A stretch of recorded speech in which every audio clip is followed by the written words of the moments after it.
Well, hey, I am here with Brittany. Thanks for joining us, Brittany. How are you today? I'm good. Thank you. Thanks for having me. Yeah, thank you. We're talking about church websites, and every church's website is in some kind of a state. Some of them are ancient; they're like 4 or 5 years old, and some are a couple years old. But they may be thinking about redoing their website for some reason. It could be just they it's outdated, or it could be the leadership changes directions, or they got a new thing going on. Who knows why they're thinking about it, but they're checking this out. And so I wanted to spend some time today to ask you some questions about what it is that churches need to know. Now, just so you're informed, Brittany is a church growth strategist. She oversees all of our church website projects.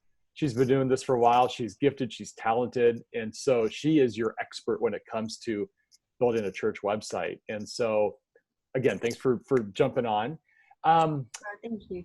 Now, when you think about a church wanting to build their website, is there one reason or another why churches want to redo their website?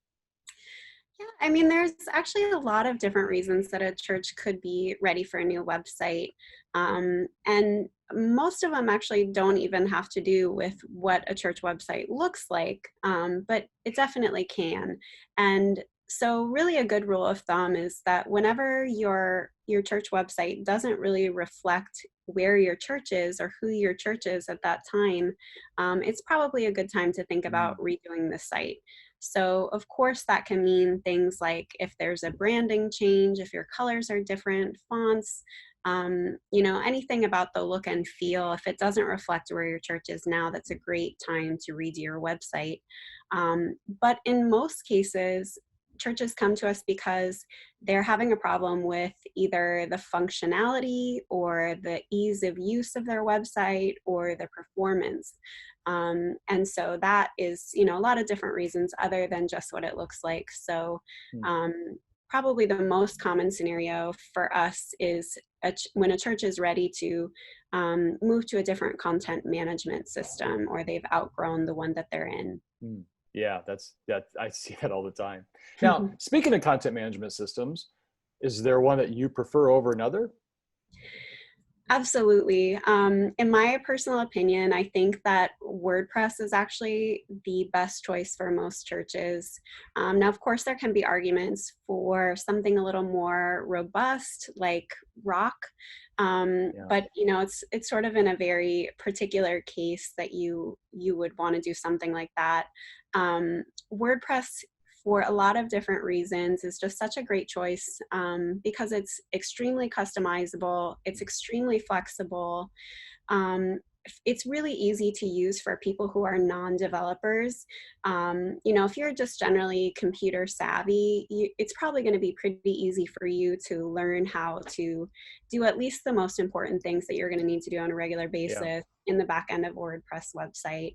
Um, and really, one of the most important reasons we love WordPress is that it is by far has the greatest market share of all websites in the world. And that means that Mm. um, it's really easy to find people who can develop in WordPress, and it's more affordable to find people who can develop or fix a WordPress website.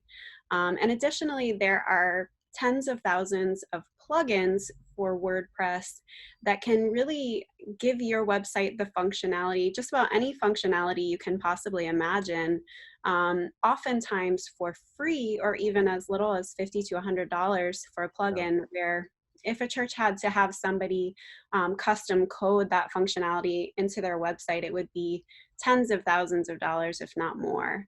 So for all of those reasons, we love WordPress. That's what we most commonly develop in and deliver. And I think it also, it means, some longevity for your church website too. It means that maybe a few years down the line, rather than having to do a full rebuild, maybe you're just simply redesigning a little bit because WordPress isn't going anywhere anytime soon. Yeah. Um, so Yeah, I agree with you. To take it a little bit further, it's also tremendously supported. I mean, you got thousands of people constantly updating WordPress. Their security features are top notch. And the theme that we choose typically is always being updated. And that's kind of a thing that churches have to understand, that technology continues to advance, right? Phones keep everything keeps advancing. And so your website, you want a platform where your website's staying up to speed to that. Sounds like WordPress is the one that does that. Absolutely. And to your point, it's also about the theme. You know, having longevity in your website really is about picking the right CMS, the right content management system, and also picking the right theme, one that's going to continue to be updated, you know, where you know the developers aren't going anywhere. It's not going to get left behind. You know, just as you said, technology is always updating. So really, you have to pick a theme that's popular enough where there's enough developers continuously updating it that you know, you're gonna have those updates that make sure your security is in line. And you know, a lot of churches over the years, I think, fall sort of victim to that as well. They pick either a content management system or a theme that sort of gets left behind in the dust because it's, you know, maybe a smaller, you know, less popular sort of niche or custom built content management or themes. So they're really important decisions to make that affect your church website for a long time. So if I'm thinking about redoing my website, and I always say this, that I think the most important audience for your website are people who are not yet at your church. Your website really should be developed for unchurched people. And so giving them that kind of experience when they come to you, when they find your website and come to your website, is incredibly important. So from your perspective, what are the top 2 or 3 pages of a church's website? Yeah, I mean, you're so right that the website really has to be built around, you know, people who don't come to your church. And for that reason, the most important pages are definitely the homepage, because of course that's a first impression. That's the first place that someone who's never been to your church is going to land. That's the first time they're going to see, you know, any of the reasons why they should come to your church. Any of the benefit statements that you want to provide should be very clear there. And it should really give a welcoming, warm, inclusive feel for your church. The next most important page, because really this is the main goal of a church website, is the plan a visit page. So to plan a visit is the most important action that we want somebody to take by visiting your website. So on a plan a visit page, we recommend that you answer every question a person could possibly ask about what it's like to come to your church for the first time. And that can be, you know, where they should park, where they should sit if it's their first time there, they don't know anybody, who they might be able to ask questions to, what sort of music they can expect, are they going to be expected to do anything, to say anything. And, you know, answering all those questions so that somebody feels very comfortable the first time is really the goal of that page, so that they actually will plan a visit. That's the whole goal. That's the goal. And then I'd say probably the third most important page is the messages page, or a page where you can link video sermons or an archive of video sermons so that somebody can check out your most recent sermon. And what they're doing is, I mean, a first-time visitor, they want to see what it's like there. That's part of what's going to make people feel comfortable, is that they can see the type of message that the pastor gives. They can see the type of people that are also going to church there. And, you know, they know nothing weird is going on, and they can just say, you know, I think I can fit in there. I think that's a place for me. So those are the 3 most important in my opinion. So thank you. So what would be, you know, so missional marketing, we build a lot of church websites, and of course we're always considering the user experience, the UX side of things like you're mentioning. But what's different about what we do, or maybe the focus that we tend to emphasize with the church website? Sure. So I'll just say that one of the greatest strengths of missional marketing is that we're really experts in search engine optimization for churches. And I think there's a lot of confusion about that with churches out there, is they know how to pick a beautiful looking website, or they know how to pick a company who can make a beautiful website. And truth be told, you know, just about anybody under the sun can develop a beautiful looking website. Yeah. But what not everybody can do is actually um, make your website seen very clearly by Google, make your website found by people in your community for all of the felt needs that your church can possibly serve. So that's something that we're really experts in. It's, local SEO, it's on-page SEO. So, putting in the proper meta descriptions and titles, headings, image alt tags, sort of Yeah. all the back end website Yeah. stuff that goes into making sure each page is seen by Google for the right keywords.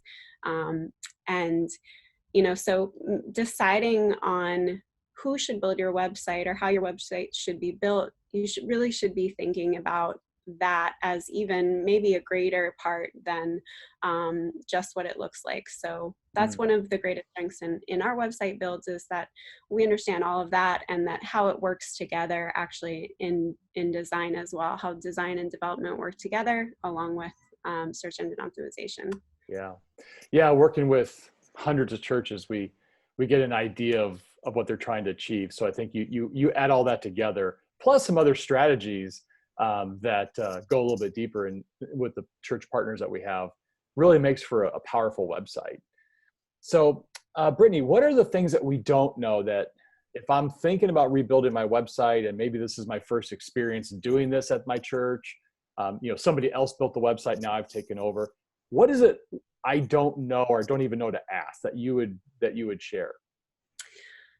I think it's just what I spoke on a little bit more. Is knowing that a website isn't just what it looks like, knowing that there's so many layers deep of what a website is doing for you, and how that website will connect to unchurched people in the community. Mm. Um, so again, it's not just about updating with beautiful pictures and hoping that people will come along and find your website. Mm. There's actually so many different things that you should be doing to make sure your website is found by people. Um, and again, that comes along with a lot of different products and services that Mission Marketing offers, including things like local SEO, Yeah. our Google grant, doing digital advertising. It's just not just about having the website and making Mm. it beautiful and keeping it updated. So I was just going to ask, when building a church website with you and your team, what's that look like? What's the process look like? How long does it take? That kind of stuff. Sure. It's actually a very fun process. We try to make it as easy as possible on our clients, because it can feel like a very overwhelming thing. But one of our strengths is really in project management, and we like to make sure our clients are totally comfortable that we'll be handling the project management. They don't have to be the ones to keep the ball rolling. That's often a concern and sort of a Yeah. difficulty when churches decide to build a website, is they have trouble sticking to their own timelines. They have Yeah. trouble getting all the content together, or really figuring out how everything is laid out. But our team is really experienced and does a great job of setting everything straight in the beginning, setting out all of the deadlines and timeline, and all of the details of how the project will go. We start with sort of an exploratory phone call, usually with a Mm. church client, to sort of figure out exactly where they are in their stage of growth. What problems they've had with their existing website, or what the challenges are, and what they're really looking for in a new website. And once we've sort of answered all of those questions, that helps us put together a website estimate. So once we have a website estimate, we have another phone call where we review the entire scope of work of the project, so that we're all on the same page about what is actually being done with this website build, sort of, a general overview of how the process will go. Yeah. Um, and then that's really the kickoff call for our website build. And our clients are provided with very detailed timelines of when everything should be accomplished. If there's anything that we need from them, whether it's, photos or writing, they have an understanding of when we're asking for those, or it could be that we're doing the writing.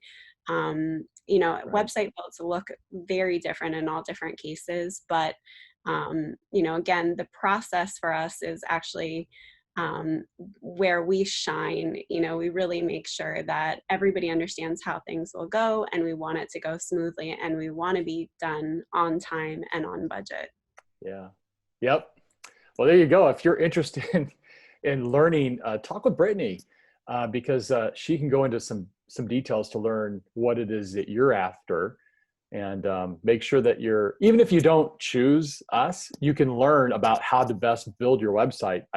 One of the foundations, the core values of missional marketing is to educate and equip, because we want you to be successful. When you're successful, then the church wins and the kingdom grows. And so that's pretty important, and from our perspective. But Brittany, what's the best way to get a hold of you and then have that conversation? Sure. If you reach out to anybody at missionalmarketing.com, they can easily connect you with me. My email address is bwiggins, BWIGGINS at missionalmarketing.com. That's usually the best way to reach me. Okay, I'll add that link on there. Hey, thanks so much. I appreciate your time to spend and update and educate people. So Thank appreciate it. you. All right. Talk to you later.